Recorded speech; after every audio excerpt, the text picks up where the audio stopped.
Boa noite, vamos para o segundo dia, capítulo 2 do Desafio de Gálatas, da leitura. Pegue sua Bíblia para a gente começar. Antes eu queria explicar o que é circuncisão.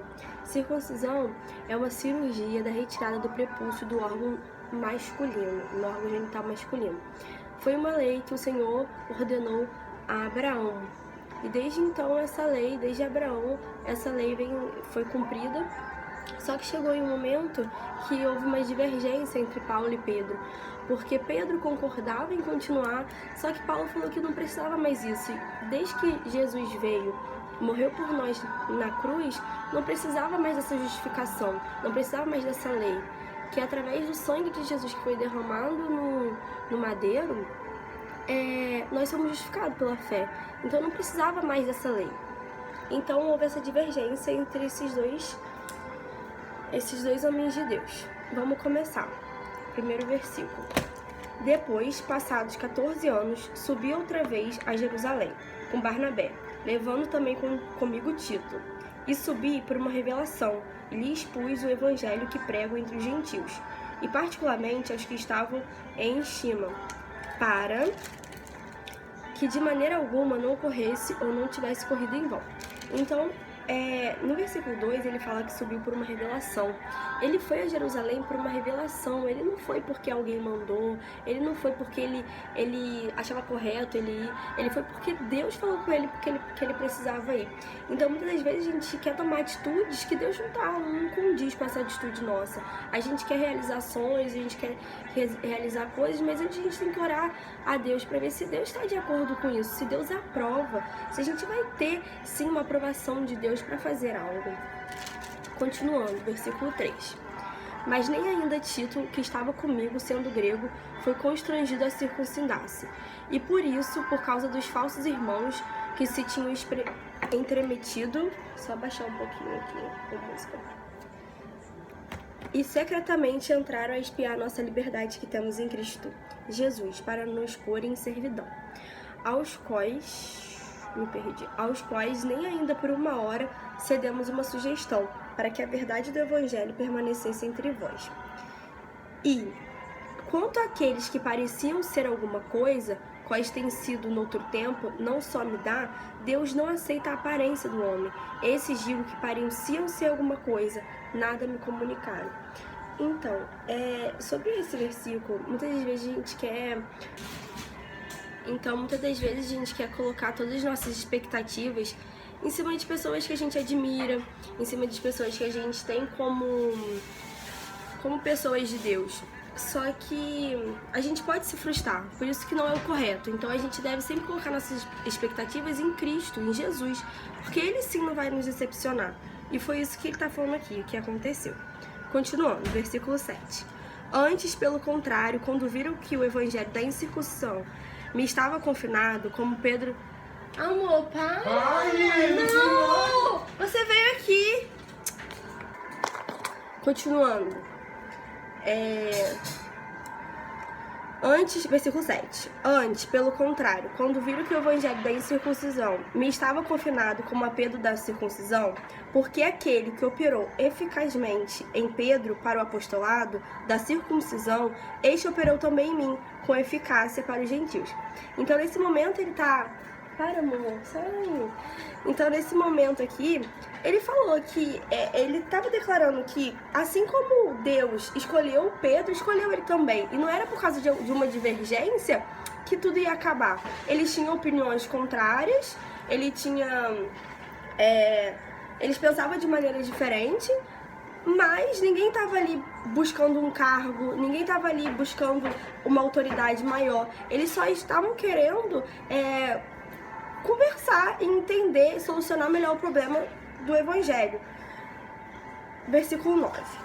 Conhecendo Tiago, Cefas e João, que eram considerados como as colunas, a graça que se me havia dado, deram-nos as destras, em comunhão comigo e com Barnabé, para que nós fôssemos aos gentios e eles à circuncisão.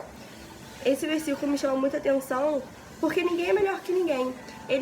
Sempre alguém tem alguma coisa para acrescentar na sua vida, sempre você tem alguma coisa para acrescentar na vida do outro. E não existe isso de autoridade. Aqui eles se juntam, eles fazem tudo, eles são servos, se juntam a favor do reino. Versículo 10. Recomendando-nos somente que nos lembrássemos dos pobres, o que também procurei fazer com diligência. Eu achei esse versículo muito legal, mexeu muito comigo, porque aqui ele fala que a gente deve lembrar dos pobres. E quando eu tava lendo, Deus falou comigo que pobre não é somente aquela pessoa que não tem dinheiro. Pobre é quem também tem carência por algo, tem até falta de tempo, que você pode doar seu tempo para essas pessoas. Então, pobre não significa a pessoa falta de riqueza. Significa pobre também de sentimento, de amor, de carinho.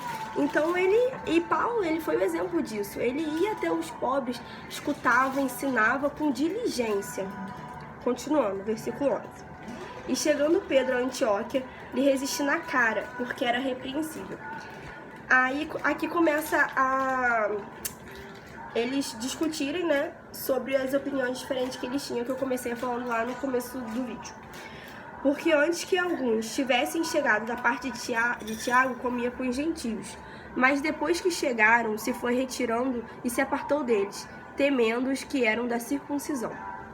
E os outros judeus também dissimulavam com ele, de maneira que até Barnabé se deixou levar pela sua dissimulação. Esse versículo 13 me chamou muita atenção, porque 24 horas tem pessoas olhando para nós, pelas nossas atitudes, pelo que a gente fala. Então a gente deve tentar 24 horas ser como Cristo para poder edificar a vida de outras pessoas, porque através de nossas vidas a gente pode levar as pessoas para maldição ou edificar, ser canal de bênção na vida das pessoas. E aqui Paulo fala que Pedro, com a sua dissimulação, conseguiu levar até Barnabé para o caminho errado, que ele considerava errado. Continuando, capítulo 14. Mas, quando vi que não andava bem, e direitamente conforme a verdade do Evangelho, disse a Pedro na presença de todos: se tu, sendo judeu, vive como gentios e não como judeu, por que obriga os gentios a viverem como judeu? Então nós temos que ser exemplo para poder edificar as pessoas. A gente tem que começar através de nossas vidas, para a gente poder ajudar as pessoas. A gente tem que começar através da gente. A gente tem que ser as melhores pessoas possíveis para poder edificar vidas de outras pessoas. E aqui nesse versículo 14 ele fala isso. Continuando. Nós somos judeus por natureza e não pecadores dentre os gentios. Sabendo que o homem não é justificado pelas obras da lei, mas pela fé em Jesus Cristo, temos também crido em Jesus Cristo, para sermos justificados pela fé de Cristo, e não pelas obras da lei. Porquanto pelas obras da lei, nenhuma carne será justificada. Versículo 17. Pois, se nós que procurarmos ser justificados em Cristo, nós mesmos também somos achados pecadores, e porventura Cristo é ministro de pecado? De maneira nenhuma. Porque se torna a edificar aquilo que destruí, continue-me a mim mesmo transgressor. Então, nesse versículo 18, ele fala que se eu destruir algo, se algo não faz parte da minha vida mais, eu continuo a edificar aquilo, eu continuo a dar importância para aquilo, de nada adianta. Continuando, 19. Porque eu, pela lei, estou morto para a lei, para viver para Deus. Já estou crucificado com Cristo, e vivo não mais eu, mas Cristo vive em mim. E a vida que agora vivo na carne, vivo-a na fé do Filho de Deus, o qual me amou e se entregou a si mesmo por mim. Não aniquilo a graça de Deus, porque se a justiça provém da lei, segue-me Cristo morreu debalde. Então esse versículo 20... ele fala que quando Cristo foi crucificado na cruz pelos nossos pecados, a gente também tem que começar a viver uma vida conforme a vontade de Deus. A gente tem que se renunciar às nossas vontades que não agradam a Deus. A gente tem que renunciar aos nossos costumes que não agradam ao Senhor. E nesse versículo Paulo fala isso, que agora Cristo vive nele. Ele morreu para ele morreu para as vontades dele. E Cristo vive nele. Então a gente tem que viver uma vida a cada dia sobre os comandos, sobre os planos e desejos do Senhor para as nossas vidas.